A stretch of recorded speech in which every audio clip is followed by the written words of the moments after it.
What's going on, guys? Welcome back to the channel. Hope everyone is doing well. If anything sounds or looks different in this video, I am using CapCut. I've been using different software in the past, but I'm trying out CapCut to see what it's like. You know, it does seem like there's a lot more user-friendly options and it's a little easier to use with terms of editing and stuff. And you know, when it comes to being a small creator like this, you know, you look for those free options that are just the easiest to use, especially for someone like me. Regardless of all that stuff though, we are going to be talking about Bethesda yet again. Now, we have touched on Bethesda on this channel before, and I have looked at things like Elder Scrolls 6, Todd Hard, Fallout, different things surrounding Bethesda in that RPG space, mainly the games that they create, not any of their published titles, but Fallout, Elder Scrolls, all that good stuff. The reason I wanted to do another video here recently is just because of some things we've seen online and some things that have been floating around Twitter, and also just Bethesda's general attitude. Oh, here we go again. Now, we will get into it throughout the video, but I'm getting this sense of, you know, rockstar status that Bethesda are trying to promote themselves as. And while I get back in the day, they made great RPGs that really stood out for the time. I mean, Skyrim was like the greatest game, the greatest RPG when it came out, but you have to remember the year it came out in. Ever since Skyrim, we have seen RPGs like Kingdom Come Deliverance, Baldur's Gate 3, I mean, absolutely huge RPG titles with massive sandbox options. You know, when you get a quest in some of these games, you can maybe like poison them, rob them in their sleep, go about it with speech, you know,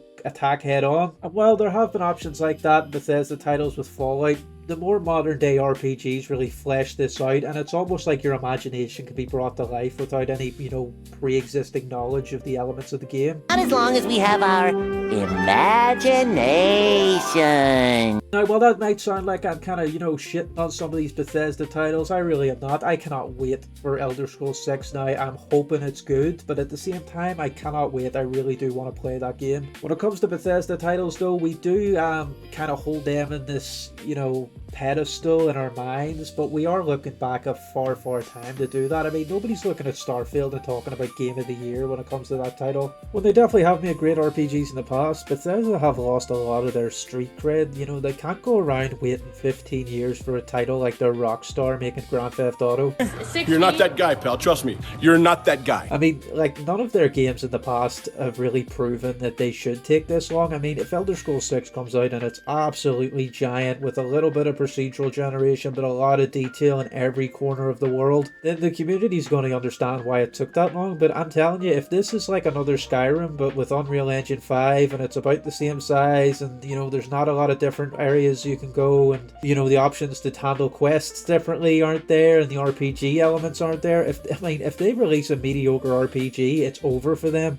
You know, it's not like they can turn around and say, oh, well, the Elder Scrolls 6 wasn't good, but Fallout 5 is going to be amazing. You know, the time it takes these guys to make games, people are just going to stop caring. You know, after a while, if it's like another Starfield, nobody's going to want to wait 15 years to see another RPG.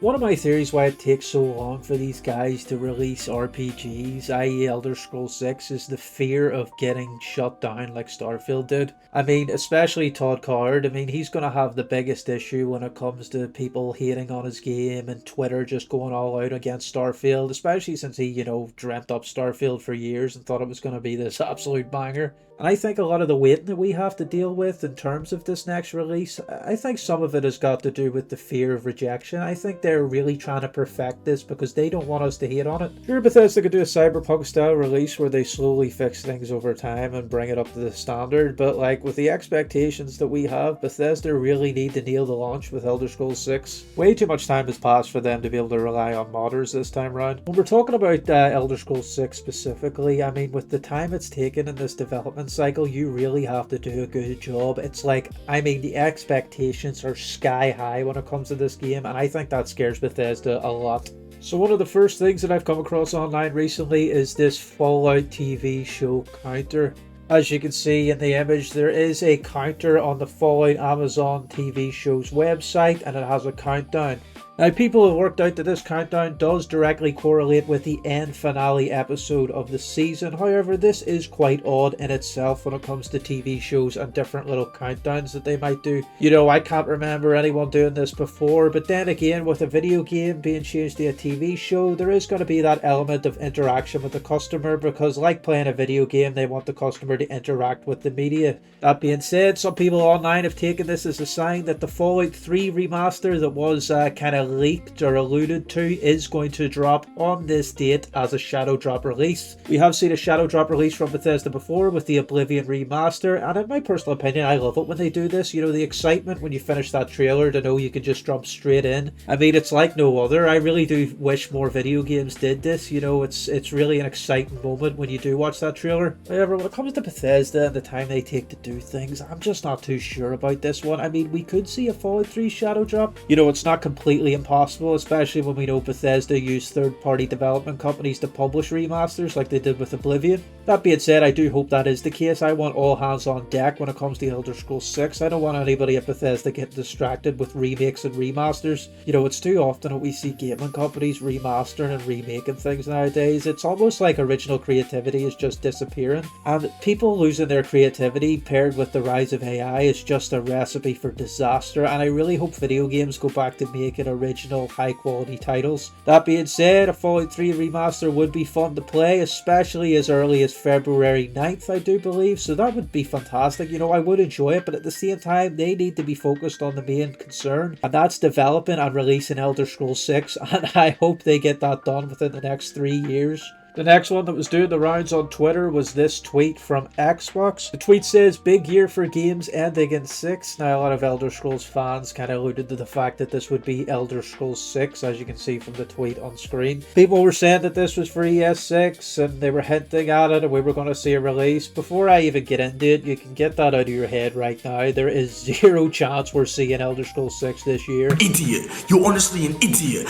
You know, it's completely out of the question that we're going to see Elder Scrolls this year. I mean, as nice as it would be, it's just not something that's going to happen on Bethesda's timeline. I know we've been talking about shadow drops in the past, but I don't think Elder Scrolls 6 is going to be one of those titles that gets shadowed. With the time that we've had to wait and with the development cycle that Bethesda has went with, they are definitely going to do a massive marketing push for this game without a doubt. Coming up to the release of this title, we're definitely going to see a lot of trailers and gameplay and, you know, the usual stuff we'll see from a game before they release. It's not going to be a shadow drop title. I mean, it could be, you know, there's a very small chance it could be, but it's very unlikely. I have gone on record saying that I think Elder Scrolls 6 might get shadow dropped based on what Todd Howard had said in the past. Todd Howard had recently gone on record saying that this is just a test for future things to come in relation to the Oblivion Remaster shadow drop. I used to think that he was talking about ES6, but it's clear to me now with all the news and leaks and stuff that he was referring to the Fallout remasters. Now, just to clear up the tweet that we did look at, Xbox did say it's a big year for games ending in 6. However, as you can see by the tweet, they were replying to somebody else talking about Forza Horizon and GTA 6. Now, you might argue they're using these two games in this tweet to kind of put out a hint without being too obvious, but it's highly unlikely we're going to see Elder Scrolls 6 release in 2026. Another thing that was doing the rounds on the internet was a Fallout New Vegas remaster being reportedly in the works at Bethesda. Now, I'm not too well versed in data miners or leakers, and I don't know how true this is, but a Fallout New Vegas remaster would be brilliant. I mean, that was definitely a fan favourite of the series. Now, as we've talked about in the past, Todd Howard does not like this being a fan favourite. He does not like Fallout New Vegas being everybody's favourite because, as we know, it was developed by Obsidian Entertainment. I ain't gonna fight for him.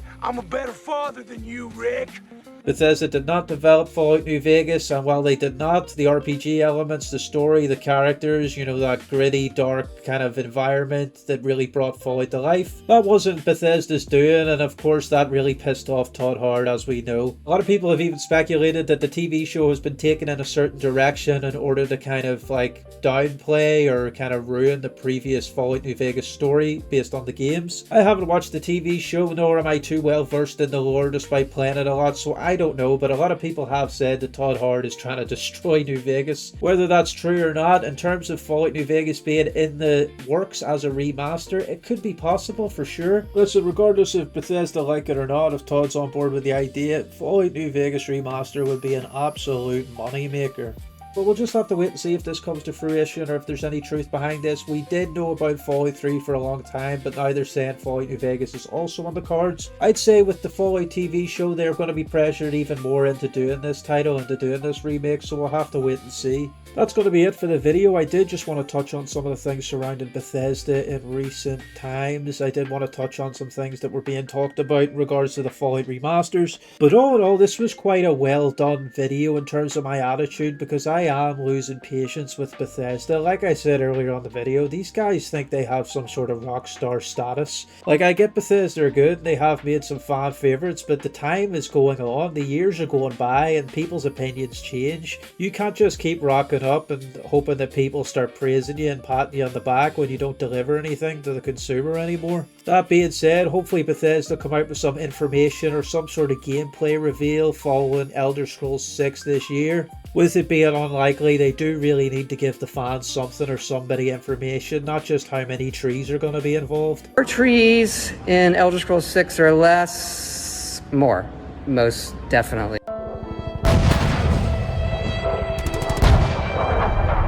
No, but joking aside, that smug look on Todd's face like we're all on board and all friends with him and all laughing about the time it takes to develop this game just kills me every time. It's like, Todd, we are definitely not laughing with you. This isn't funny anymore. Like, some people have died during the development process of this game waiting for it. But like I said, that's going to be it for the video. If you did make it all the way to the end, I thank you very much. If there was any issues with the video or audio, like I said, I have switched over to a different software, so bear with me. But that being said, thanks very much for watching, guys, and I'll see you in the next one.